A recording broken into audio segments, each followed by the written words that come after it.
I would like to welcome everybody to this Equilibrium Network event, which is being held as a part of the Diversity project.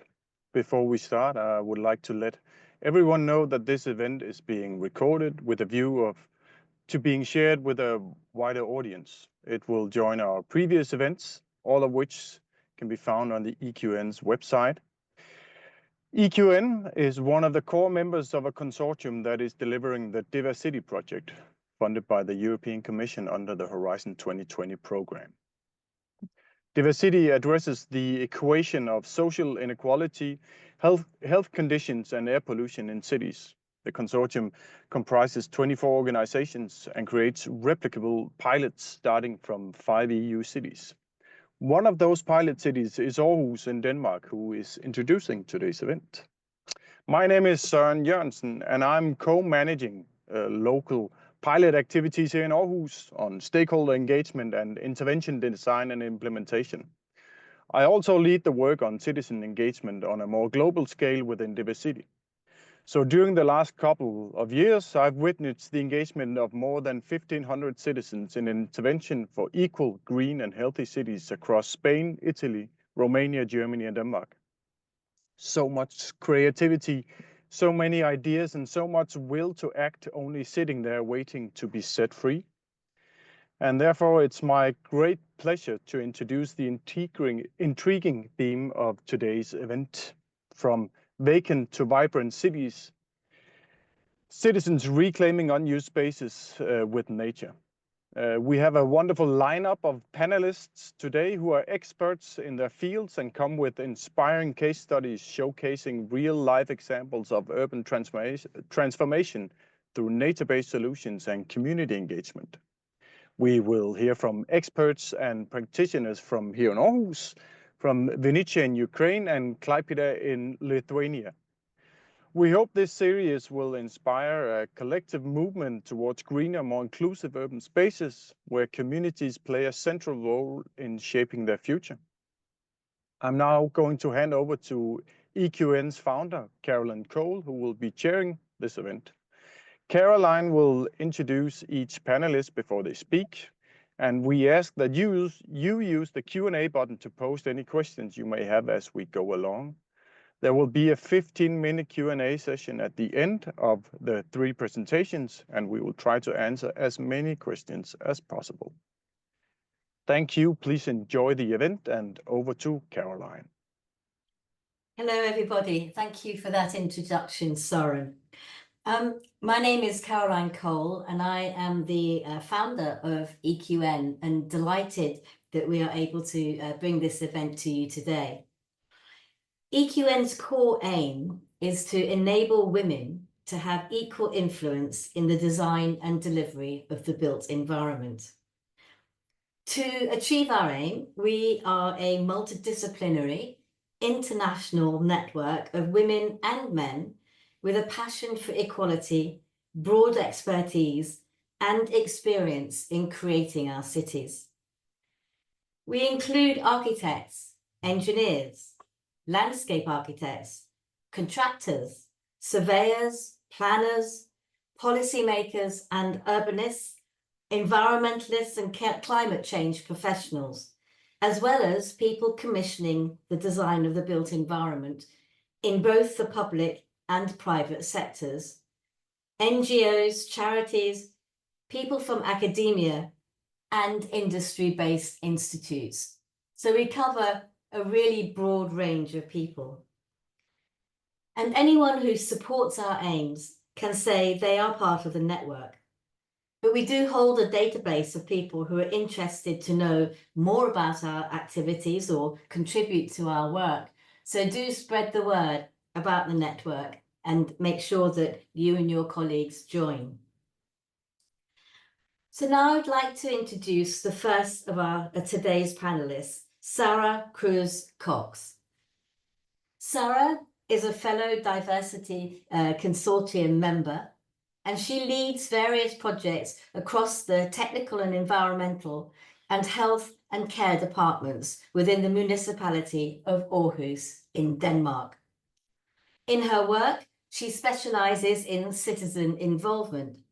innovative co-creation of solutions, nature-based solutions, and health-promoting interventions that are aimed at building healthier and happier communities within the municipality. Over to you, Sarah. Thank you very much, Caroline. Yes, I am going to take you through a former project of mine. It's called Frydlundparken, and it was established in 2022. Next, please. The main goals of this initiative was to bend the traditional ways of developing a public park by creating a new model for maintenance of the greenery and how to keep the park clean from garbage and cut down on labor intensity. It was also to give an unused space in the city to the local stakeholders and citizens where they can express themselves in activities. One goal was to bring more nature into the city and make nature accessible to citizens living in the compact city and in apartments without a garden, and to keep all materials on location. To make the local actors feel involved in the design making and part of the process so much that they want to stay engaged and continue creating activities in the park after establishing has finished. It was to make all voices in the design process heard and make everyone's concerns, dreams, and needs included in the final solutions in the park. And one main goal was to never mention the park as a project, because this word makes people feel less attached, because the word itself means the activities has an end, and the goal was for the activities not to end. Next slide, please. So the space that we're talking about is a former school that had these green grassy areas attached in front of the school buildings. The buildings now serve the purpose of being a health sector department. It has health promotion activities, it has a doctor's office, it has a midwife station, and it has a daycare institution.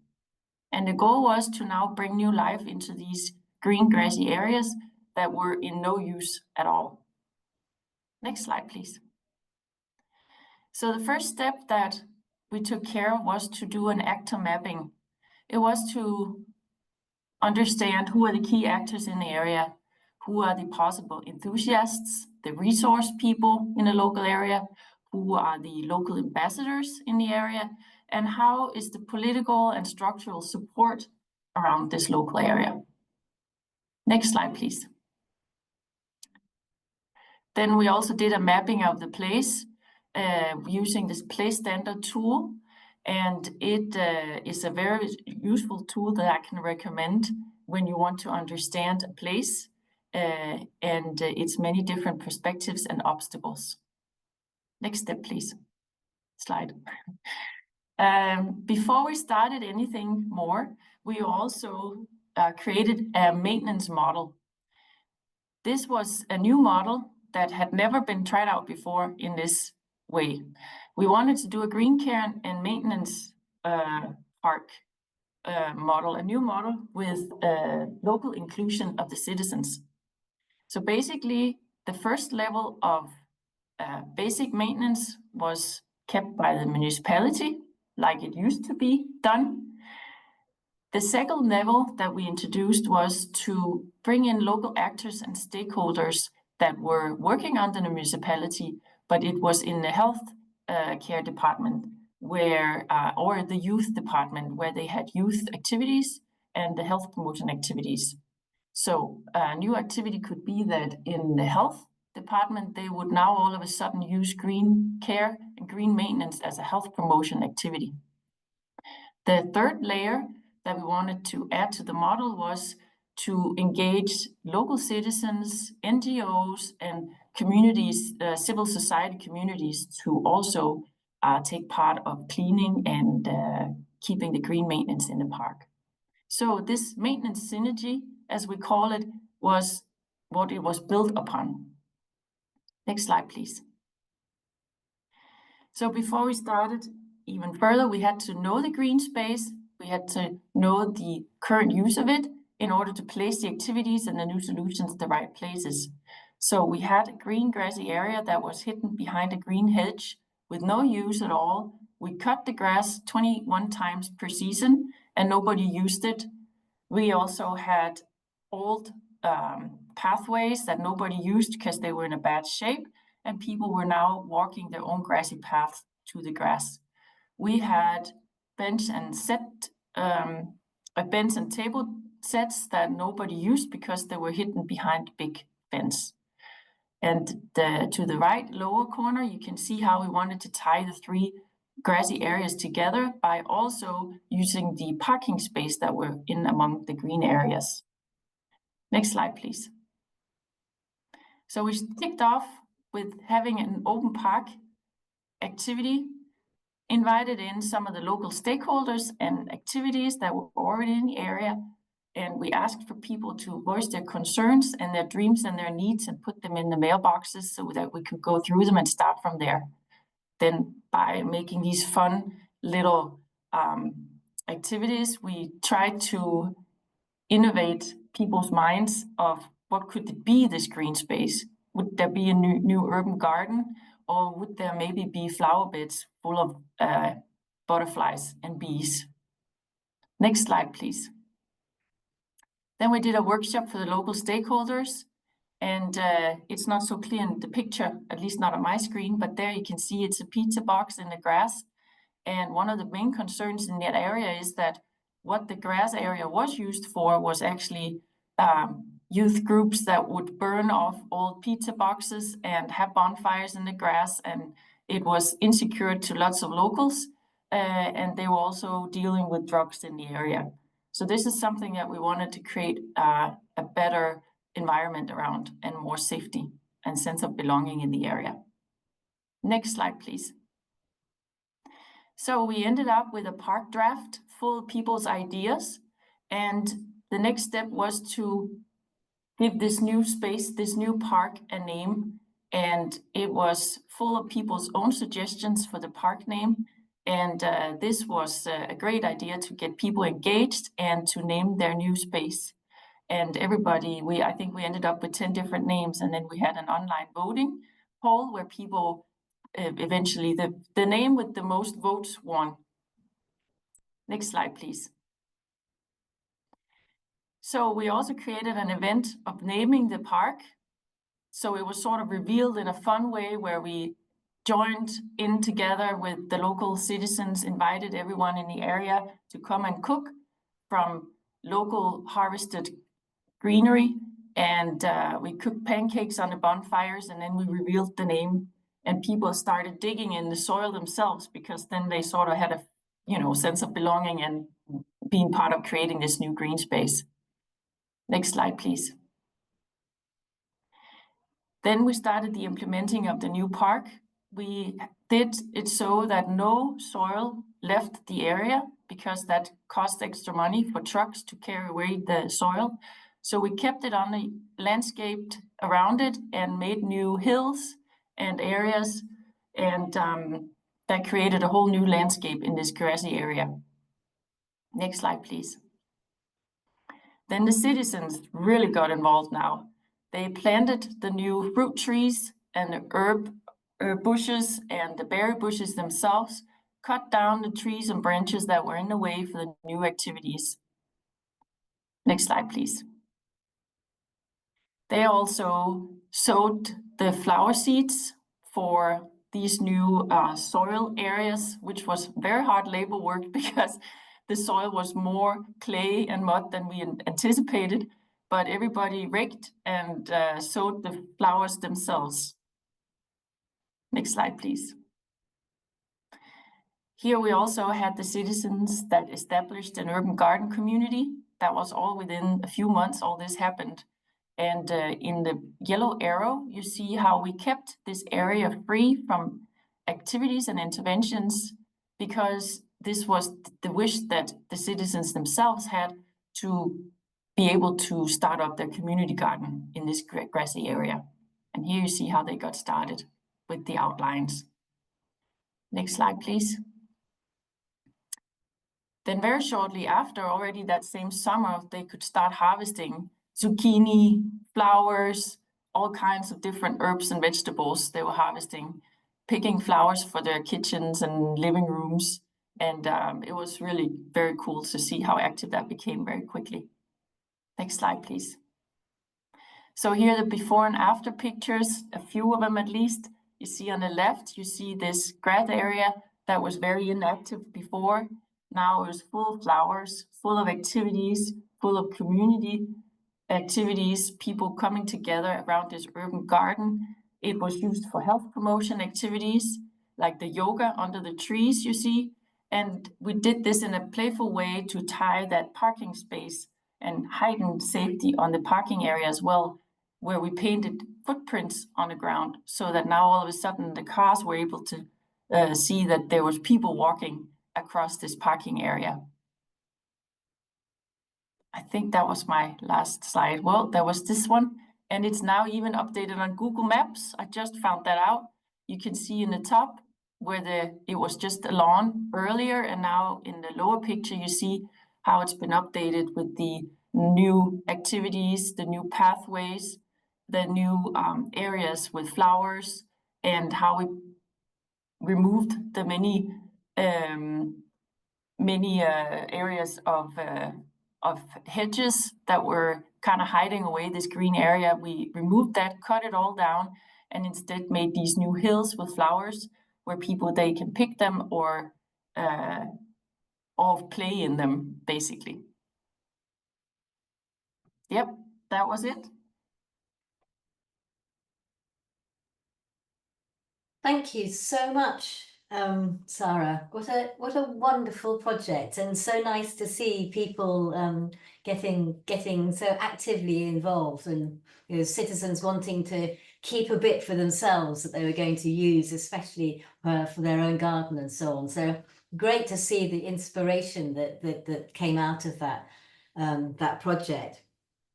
Can I just remind everybody that if you have any questions or you would like to make any comments, please use the Q&A button. It would be lovely to hear from you so we can gather some thoughts before we or as we go through the presentations.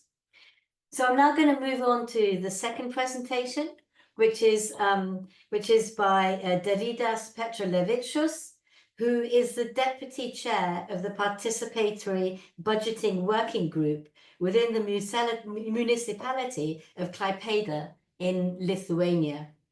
He is an experienced public administrator, originally from Mažeikiai, and after graduating from university, he held various managerial roles in private sector organizations before transitioning to the public service.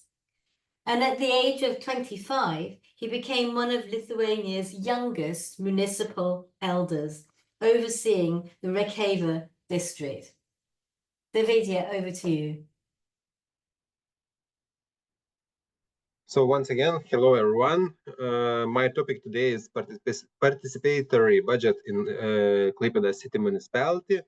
Klaipeda is the third biggest city in Lithuania. Even though it's not so big, there are around 160,000 people living here in our city. So I want to talk a little bit and share with you our experience in the participatory budget. So the next slide, please. So first of all, what is participatory budget? So the definition is participatory budget is a part of the city budget, and this is the budget that all city residents have a chance to distribute. So the purpose of this budget is to encourage residents to participate in the budget and to distribute public funds to implement different projects beneficial to the community of Klaipeda city municipality.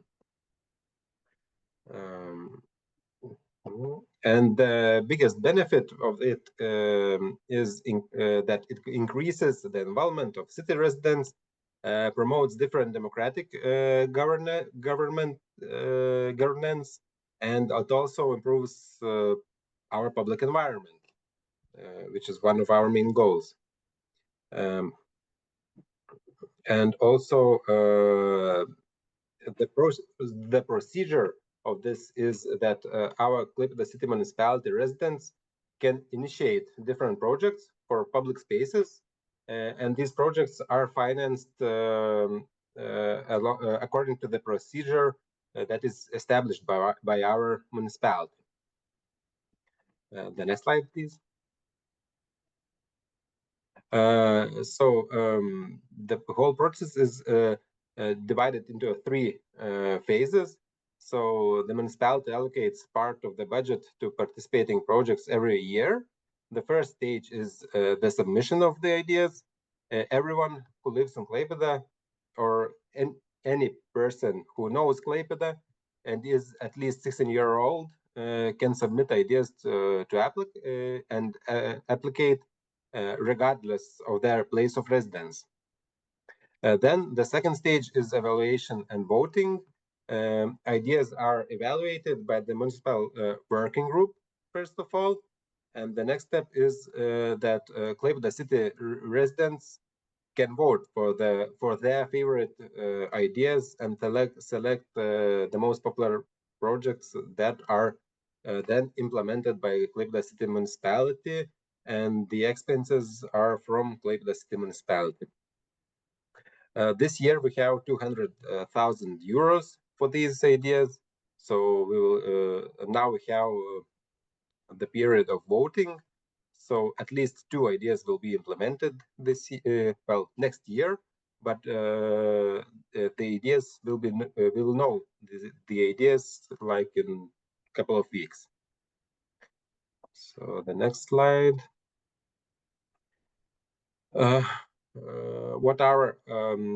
What is the main goal? So we want to involve our residents. We want to create conditions for everyone to participate in city development process. We want to improve social inclusion, the opportunity for all residents to represent their ideas, regardless of their social status. It doesn't matter if you are an NGO or just a random guy or girl who has an idea to improve their area of living. And also we want to implement projects that would improve our infrastructure. Requirements for these ideas, they are quite low ones. All these people need is just these projects have to comply with the territorial planning regulations, and they cannot generate income after the implementation of these projects. And these projects are dedicated to the improvement of the public environment. And as I said, it cannot have any commercial benefit. And the costs must be realistic and meet the project's objectives. So these are only requirements. Thank you.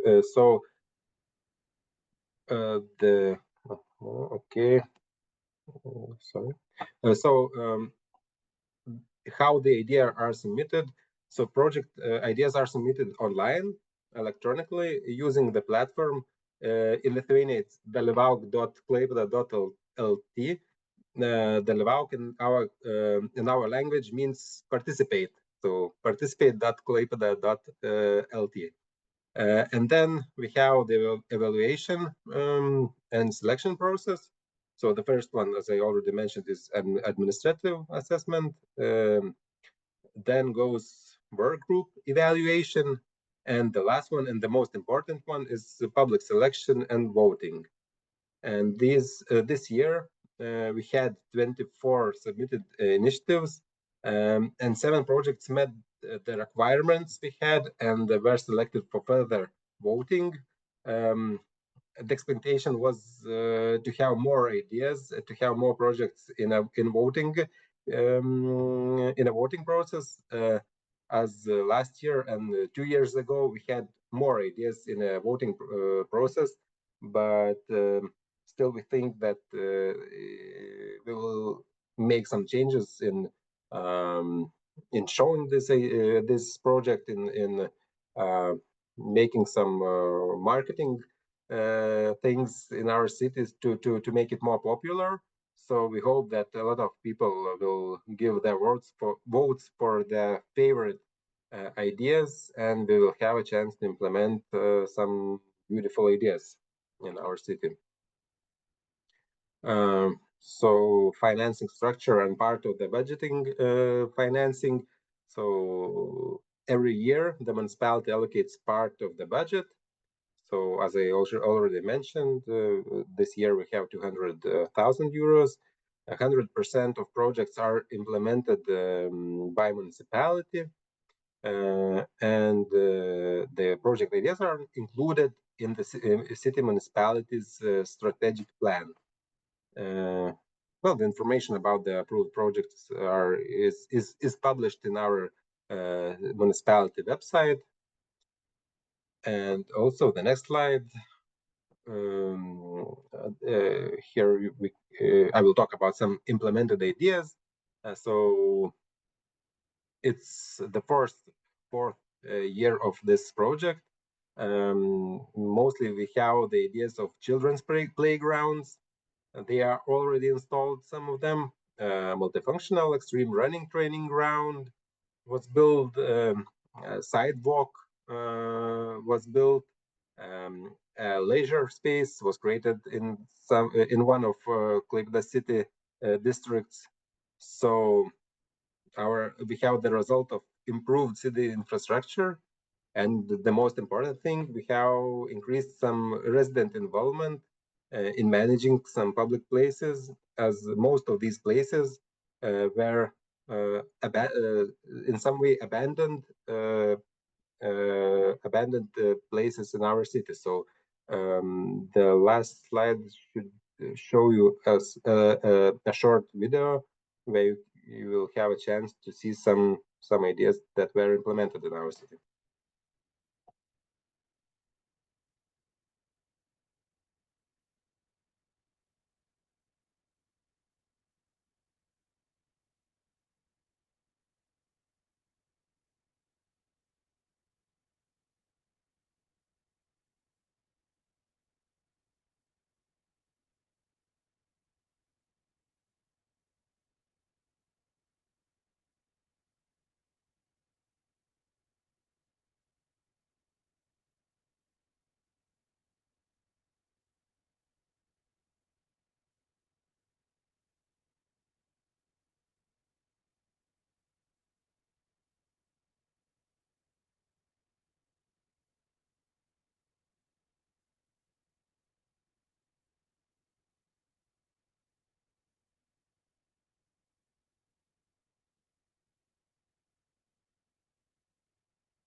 So that's pretty much it for now. I'm waiting for questions. Thank you. Thank you so much, Davidas. The idea that public sector money is allocated to activities like this is really lovely. And you're not talking about small sums of money either. You're actually committing to do some fairly sizable projects there. So I think that there's a lot that could be learnt for other places around this, because everyone often has very, very good ideas, but finding the budget for it and making it happen is often something which stops things actually happening. So wonderful case studies. Thank you so much for that. So now I'm going to move on to our third speaker, Tatiana Voloshina, who is an urbanist, landscape architect, and city planner. And she's currently serving as Deputy Chief for Strategic Development and Innovation at the ME Institute for Urban Development of Vinnytsia City Council in Ukraine. She's worked on projects for both private and public spaces, and has extensive experience in organising and facilitating urban engagement events, such as competitions, workshops, and public discussions. So over to you, Tetiana. Thank you, Caroline. Hello, everyone. I'm going to tell you the story of Chimik Park. It was the first participatory project in our city, and I worked on the park as a municipal employee. Next slide. Chimik means chemist. The history of the park is closely tied to the local chemical plant. The plant was big. It was kind of a small town within a city. Workers from this plant lived in a district around. Next. The plant workers created the park in 1940s. It was a part of a larger complex that included a culture house and sports and recreational center with a pool and a stadium. The most significant event in the park each year was Chemist's Day, and the festivities were large. Next slide, please. After the closure of the plant and the collapse of the USSR, this territory fell into decline, lacking any official status as a park. In the end, it became sad and even dangerous to walk in the park. There were no lights, the fountain was in ruins, and the playground with broken swing was overgrown with tall bushes. Next, please. Nevertheless, people continued to come to the park for walks, for morning runs, to play with children or to walk their dogs, and they even made benches themselves there. However, evenings brought a different atmosphere, filled with alcohol, drugs, and even violence. Next slide. Here are some photos from the park that time. Next slide. The church became interested in the territory and proposed building a temple on the part of the land, promising to maintain the rest of the territory. A detailed developed plan was created for the neighborhood, and the city council held public hearings, which were approved by attendees. Next, please.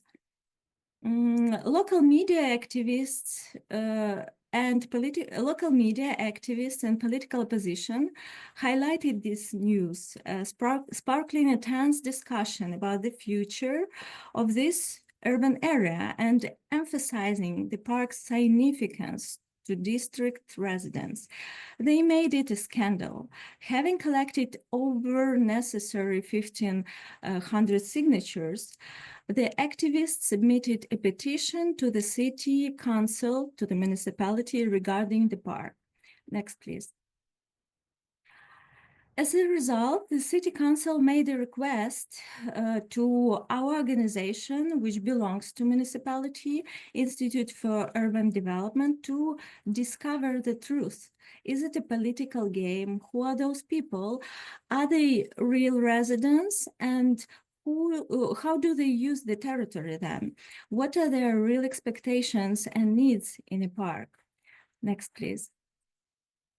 Here you can see our team for women, 15 volunteers, our friends, colleagues, and urbanists, and 8 students on practice who helped us with the observation of the territory. How do the people use it? Next, please. We created a Facebook page to share project updates, invited the media. We placed posters, announcements about meetings in the park, in the surrounding areas, and at residential building entrances to get more people involved. We acted as independent facilitators, prepared a preliminary report, and we welcomed public input. we tried to make all the posters in the same style so people can quickly recognize and respond and get involved. Next, please. Throughout the spring and summer, together with volunteers, we studied public opinion through public meetings with citizens directly at the plot, held discussions with experts, monitored the use of the park, and conducted an urban analysis. We provided both public and anonymous ways to receive feedback. There was an open microphone, group work with maps and stickers, and specially prepared questionnaires. Next, please. Photos from the first meeting. 300 people came to an event. Why did they come? Because of the danger. They didn't want to lose the park. The moment they understood our goal and that we are not going to take away a park from them, they relaxed and attendance actually became less. Though the meetings revealed a range of stakeholders, the vast majority of participants were residents of the district within 10-minute walk from the park, more than 90%. Most of them visited the park daily or several times a week. Next, please. It was found that residents perceive this territory as the only green recreational area in the whole district, which is extremely valuable to them due to its green spaces and opportunities for recreation. In addition to basic infrastructure, which was there was no basic infrastructure, there was a demand for sport elements, exercise equipment, running passes. Next, please. With local experts, we created several scenarios for the park's development. We then invited residents to choose their preferred option, from minimal equipment and non-interference in nature to maximum saturation with functions. I also wanted to add that we based our work on such principles as transparency, openness, objectivity, participativeness, and it was an experimental format for Vinnytsia. We practiced participatory action research, and there was a prehistory of conflict and confrontations, like as a feature of this process. So we used quantitative methods, observation, questionnaire, and qualitative methods, such as expert assessments and participatory research. Next, please. Local residents helped to gather information and to form the basic concept of the HIMIC Park. Here you can see zoning, this scheme with zoning and key principles, which are, this park is not citywide, it's local, it's not that big, only 2 hectares. Main values are the trees and the fresh air. Important focus is healthy lifestyle. Different age and social groups should be taken into consideration. Also, communication integration is important part for people in this park. And the last point is to preserve park's identity. Next, please. One of the most important stages of the project was the architectural workshop, within which 3 teams of architects and landscape architects from different cities developed their concepts for the park's development. This format allowed for the involvement of a wide range of experts, which contributed to find the best solution. Delegates from locals also participated. With the support of the governments of Germany and Switzerland and in the frame of their project Integrated Urban Development, an architectural workshop was held to develop a concept called Chemistry of Social Connections. Next, please. Here you can see the roadmap. Based on the results of the architectural workshop, detailed design documentation was developed and the estimate cost.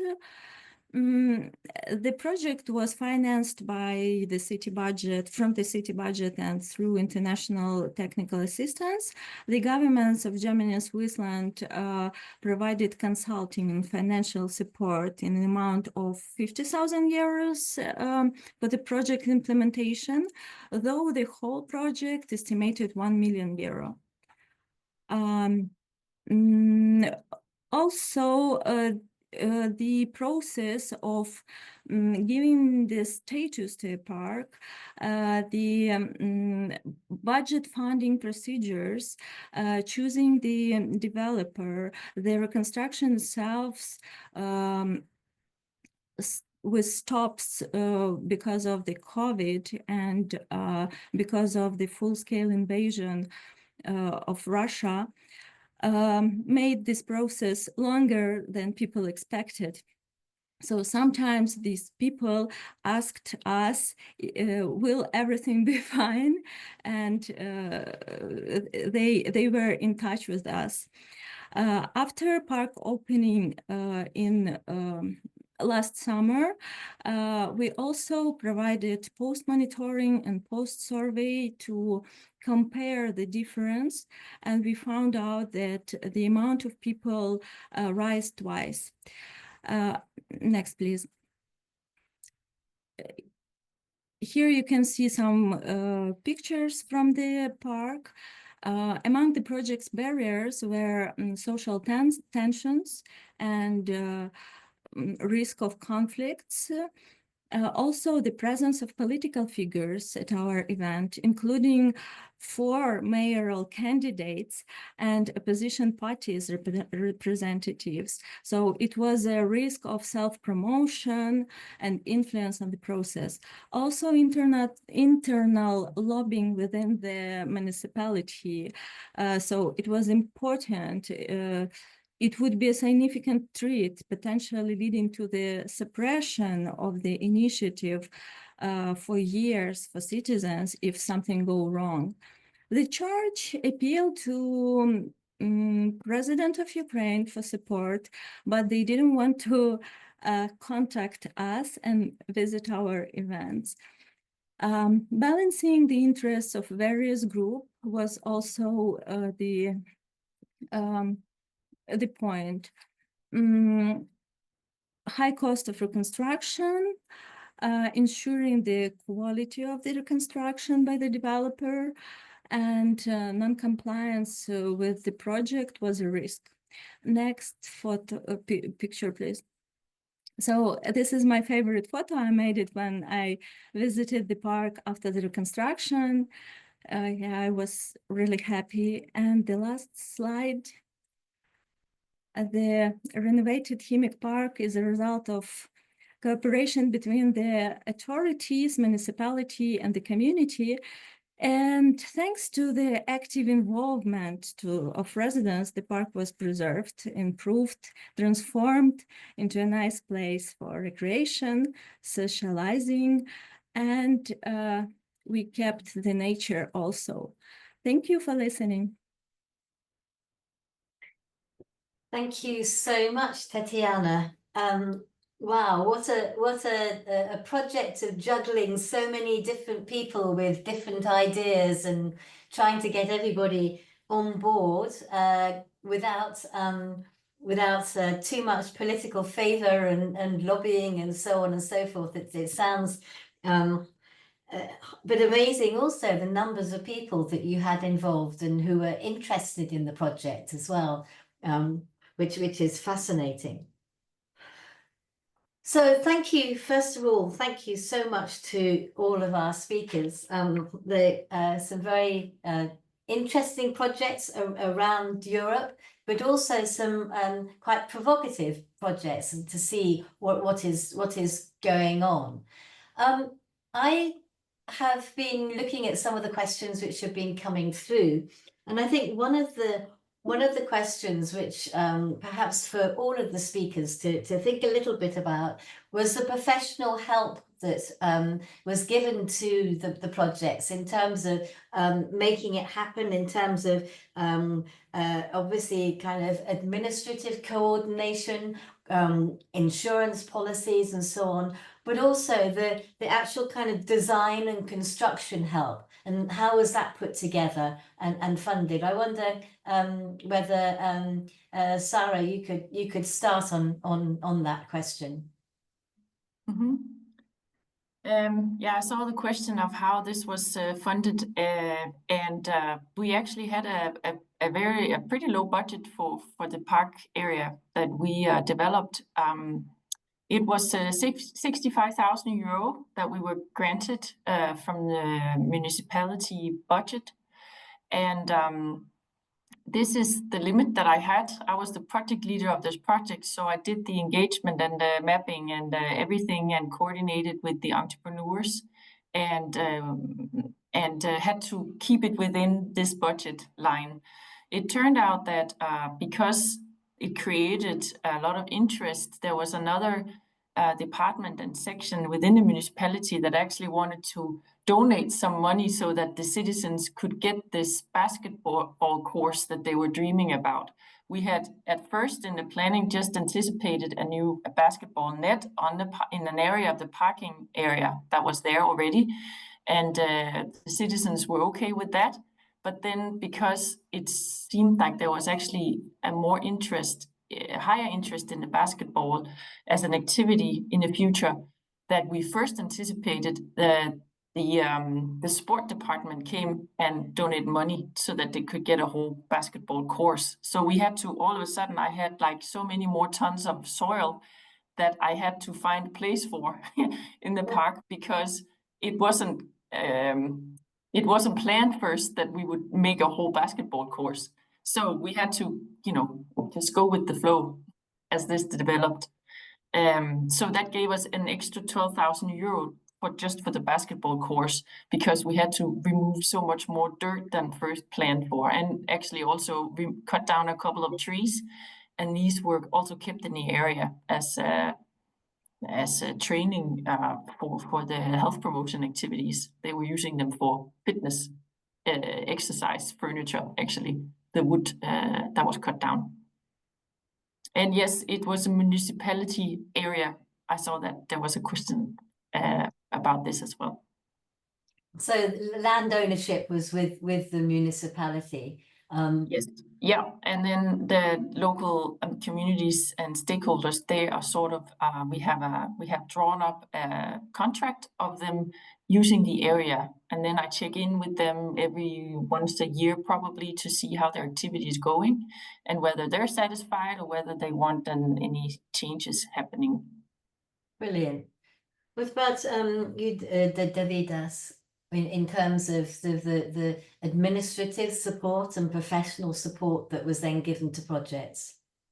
Okay, thank you for the question. The municipality provides all the help during the period of submission, the idea submission.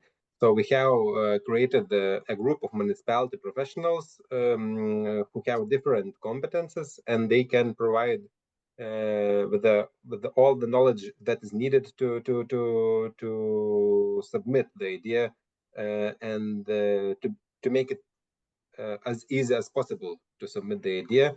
And after the implementation of these ideas and after creation of new areas, it is municipality's responsibility to maintain those completed spaces.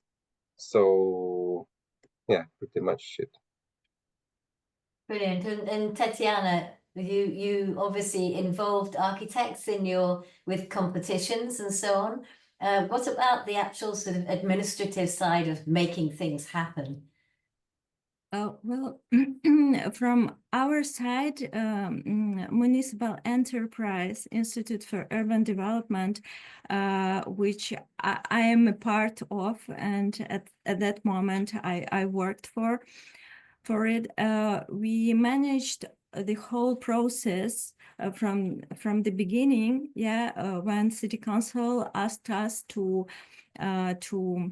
analyze and to find out what's the public opinion, till the moment we got the concept, and then other procedures such as creating the necessary documentation to turn this territory into officially park with exact borders, to order the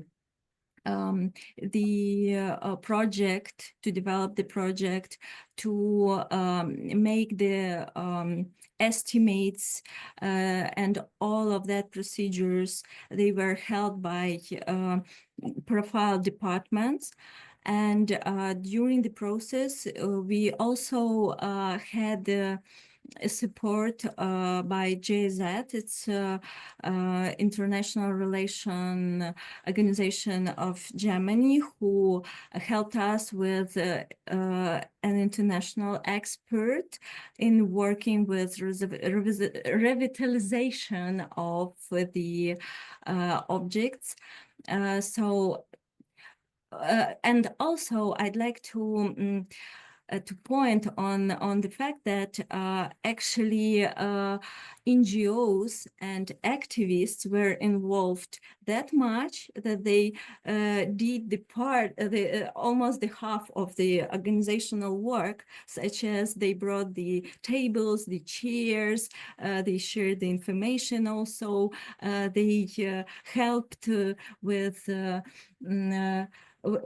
some fun for children, for parents could be involved easier in the discussions. So this part of the organizational process was, I think, the most interesting. Thank you so much. We've had a number of questions which kind of focus on what happens now, in the sense that you've spent all this time and effort, you've got this wonderful park or area that you have developed. How do you keep that going? So in terms, obviously in terms of maintenance and so on, but also in terms of making sure that it's remains somewhere that does what people want it to do, and so on and so forth. And we wondered, there was one person was wondering whether you actually have any sort of formal post-occupancy evaluation, or whether so there's two questions there. One is about how you maintain what you've now got, this amazing new asset, and the other is whether there are any formal post-occupancy evaluations that are going on. So perhaps we could start with Davidas. We have a formal evaluation because municipality is the one that is responsible for implementing those projects, and we have to have the formal evaluation. You know, we must have formal evaluation. We have a group of people who evaluates those projects. Also, myself and the group of people who work with the participatory budget, we also take a look at these projects. We want to also, as residents of our city, we want to use it, we want to see it, and we want to make it as good as possible. So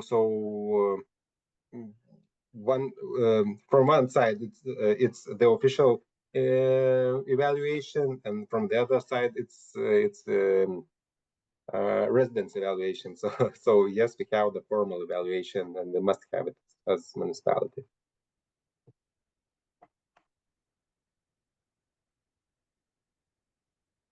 Sorry, I was on mute. Sarah. Yeah, Well, it's a good question because now it's 2 years later, and I was just well, I go by myself occasionally because I am especially interested in just observing the space and seeing what it's being used for, to see how it's going with the community garden. What are they harvesting? Is it active? How are the trees doing? Then I also know, so I have requested now actually to find out whether, like, if we have the data on the vandalism numbers, because the vandalism numbers were quite high in that area before the intervention. Well, intervention is a wrong word, but the development, you can say. And now I would like to know from that department that registers vandalism numbers in that area, whether they can see that it's actually reduced, because this is what people in the area tell me, that the feeling is that the vandalism number has been reduced a lot. I also am going to request data on the maintenance costs, because I really now want to see whether it is cheaper to keep the area as it is today, with a lot less grass cutting, for example. Now it needs to just be cut one time in the fall, all these now flower beds. So I want to see whether that has been reduced or how that's actually looking. Are we that one of the concepts was that the park itself should not be more expensive to keep maintenance of than the green area was before. And since we have also, I actually forgot to mention that in my slides, that we had put up a little, it's like a little box full of equipment for picking up garbage, and there's a key code on that storage unit, where the citizens themselves can request that code for opening the unit, and then they can collect the garbage utensils themselves and then pick garbage up in the park. So this could mean that the garbage in the park area has been reduced for the maintenance guy that also comes through the park occasionally. This I know especially are used by the families that are active in the urban garden. They do it with their kids. They go out on a round and pick up garbage as an activity while they're out there picking the vegetables. So this is some of the numbers that I'm going to request from the departments that manage this data. And also I would say one thing is to keep the activities going and moving on, to keep the plate alive. It's very important that somebody runs and supports the activities like you're pointing out. And as a test run, we have employed an activity association developer who is hired by the municipality. And this person actually works in that local area to work with the anchor stakeholders in the local area and ask them what are they interested in mostly. And now, since we have the new basketball course outdoors, then there's also a sports hall or sports arena indoors in the old school that is active. And they're kind of merging it between the outdoor and the indoor basketball. So in that local area, we are now seeing a huge number rise in basketball players of the young kids with different ethnic backgrounds. So this is a really interesting side effect that we're not seeing if we had not had this association developer. Brilliant. And I think one of the things you're bringing up also is the idea that kind of civic pride means that people will actually look after spaces themselves far more than they do when they don't have civic pride. And I think that's something which is almost worth doing some measuring on as well. Tatiana, would you like to contribute to that question?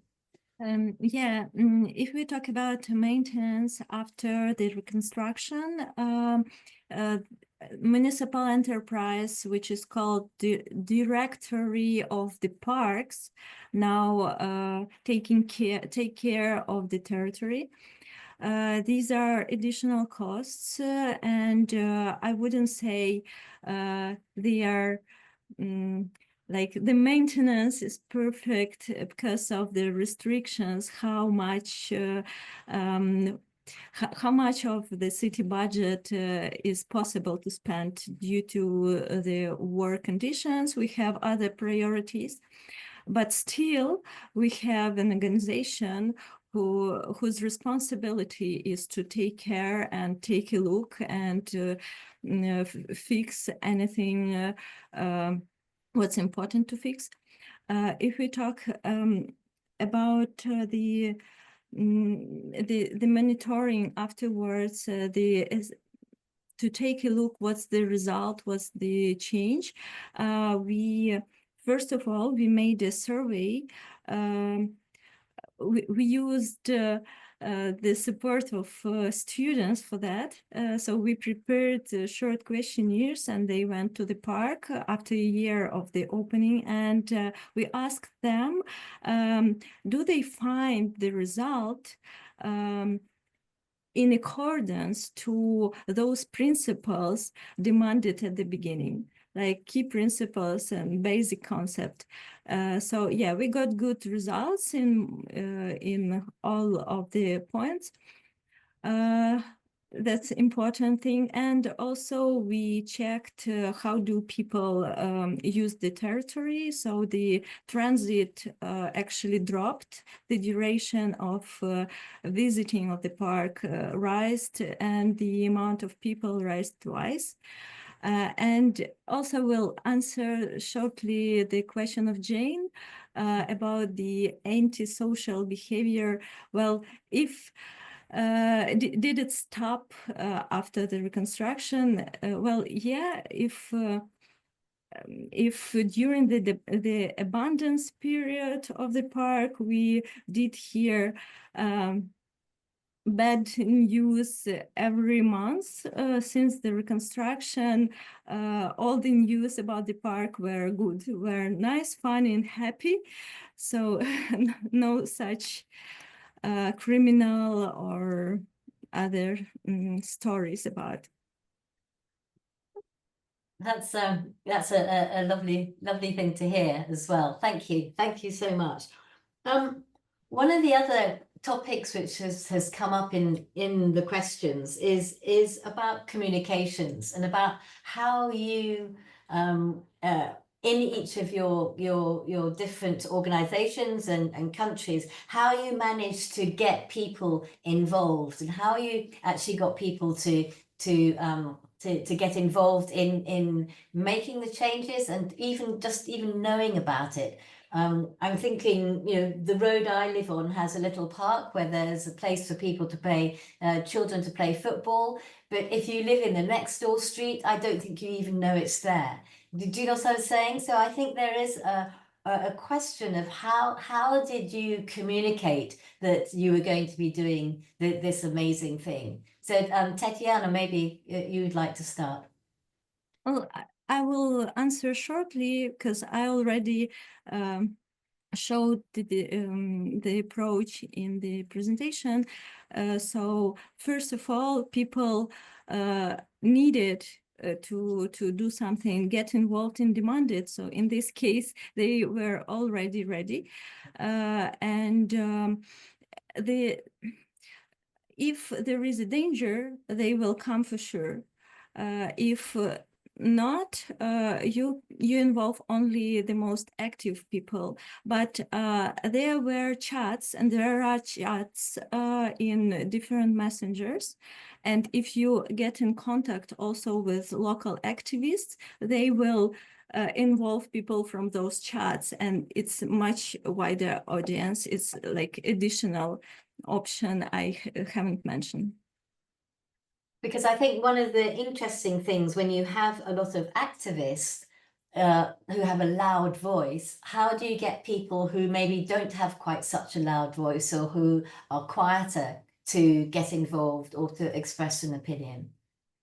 So we organize the events when everyone can visit, and even if they are not ready to take a microphone and say something loudly, we made questionnaires so they just could take a pen and write everything they want to say. And also there was a possibility to give us an information online and contact with us online. Thank you. Sarah? Yeah, I think that Tatiana are mentioning a lot of, of the things that we did as well. But I would say that especially, to get the word out there that now this was supposed to be an active place instead of an unused place. It was basically just to be there and show your face and be present. And this is, like I showed in my pictures, also to do the open park event. It was basically just to set a table out there and then just be there and talk to the people that walk by, and to get those voices heard that wouldn't just come knocking on our door in the municipality. Then, especially like I said with the mailboxes, it was to give people the outlet of just put down what they thought was important to them. And then all these notes that we received in the mailboxes were the ones that we started out with in the workshops that continued.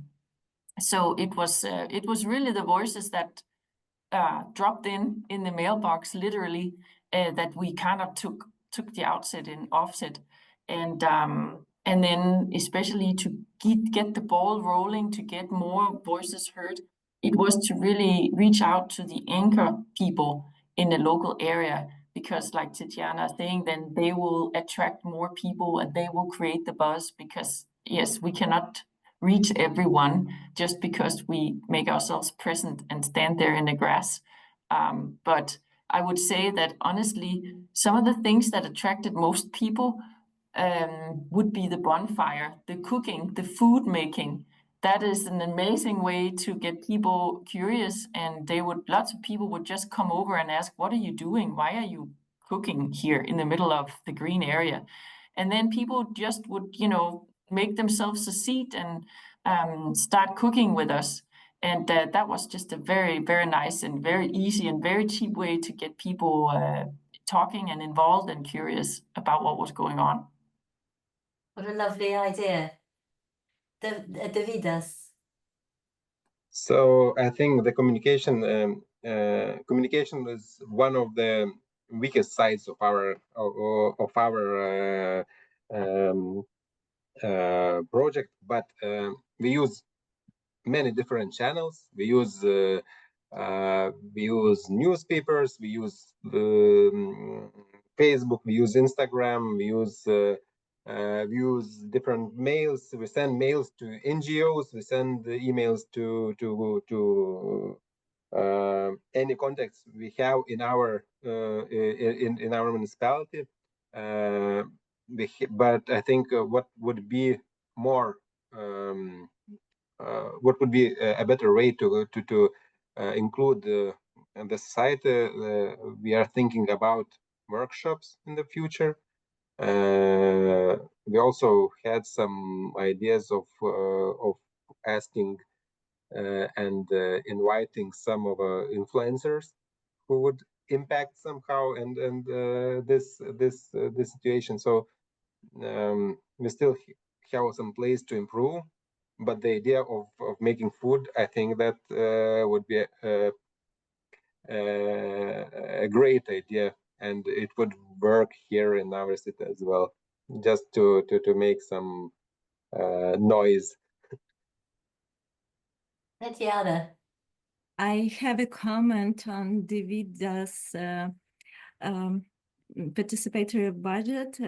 We have this practice in our municipality too, though we had a problem with too many applications and ideas were not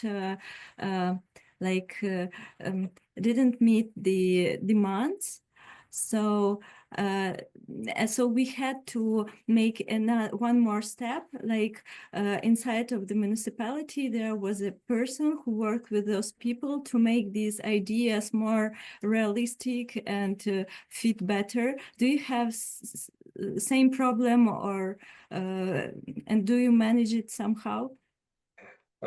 Yes, we do have the same problem. We try to solve it by having responsible people who can make some advices for people who want to provide their ideas. Still, we have some issues because only 7 ideas out of 24 went to voting but we have some responsible people who can answer most of the questions. So we think that in the future we will have a chance to solve this problem. What is the limit of amount of the projects you support in a year? You mean money limit? Maximum projects you support We in have 1 year. okay. We have 200,000 euros. So one idea can be 100,000. Okay. So at least 2 ideas are implemented. If we have ideas with less money, so we can implement more ideas. Thank you. Thank you so much. And I think we are getting very close to coming to the end of our time. We have just a couple more minutes left. So I would like to summarize by just saying a very, very big thank you to our speakers for amazing projects that they're doing. But I would also like to say a big thank you to the Diversity Project and the Horizon 2020 initiative, because the Diversity Project is what has brought us all together here and has enabled us to have such a diverse and international event to pull together. So huge thanks and are due to the project, but also extra thanks also to Søren at Aarhus for hosting this and for putting together the speakers and the title of the project and really bringing this whole thing to life. And then finally, thank you so much to all the people who have attended. We will be sharing this a recording of this event on the EQN website, so you can share it with your colleagues and people in your network. And we will be doing another event. I think we've got 5 altogether. This one hosted by Aarhus. The next one is being hosted by Orvieto in Italy. So watch this space and you can find out more about the next event that we're going to be doing. So it remains for me to also thank Adele for organising the event from our side, and to say we really look forward to seeing you all at the next event. So thank you again.